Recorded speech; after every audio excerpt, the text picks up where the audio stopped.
The Kruger Millions, Africa's greatest treasure hunt.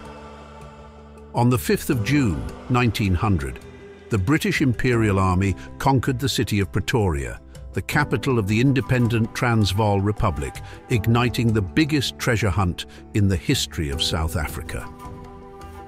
As the soldiers marched into the city, their commander headed to the National Bank to claim the famous gold of the Transvaal state for the British Empire. But upon arrival, the gold was gone. In the late 19th century, South Africa was a land divided.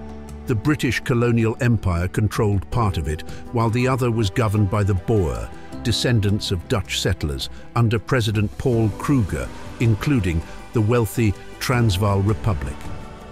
The 1880s brought a discovery that would change everything.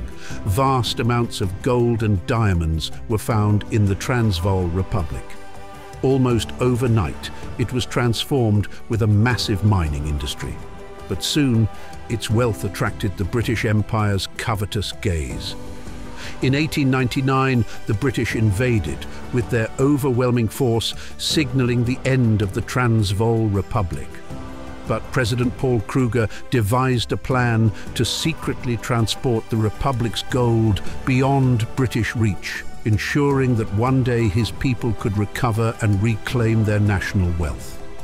The gold was turned into coins bearing Kruger's face and are now known as the missing Kruger Millions, because when the British troops entered the central bank in Pretoria, the gold was nowhere to be found. Records indicated £1.5 million in gold coins had vanished. Theories surrounding the disappearing gold have been speculated for years. Some say it was buried in the savannah by a spy under the instruction of Paul Kruger.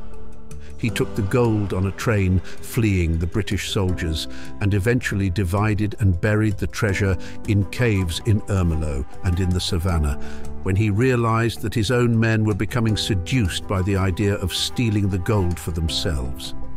Some say it was smuggled out of the country on a train to Mozambique, and then put on a ship to Europe, which then sank and went down with the treasure. Intriguingly, though, these Krugers have been found in vaults in Switzerland, and none were recovered at sea.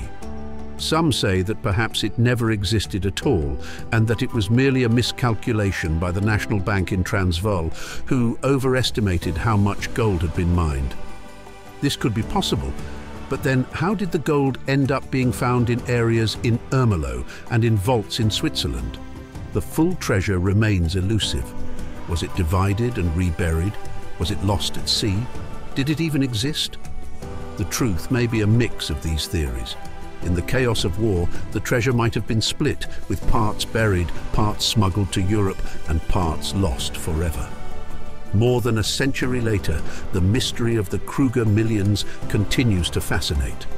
Somewhere, hidden or lost, a part of this treasure still awaits discovery. Own a piece of South African history at the Scoin shop and the South African Gold Coin Exchange. Join Africa's greatest treasure hunt for the Kruger Millions.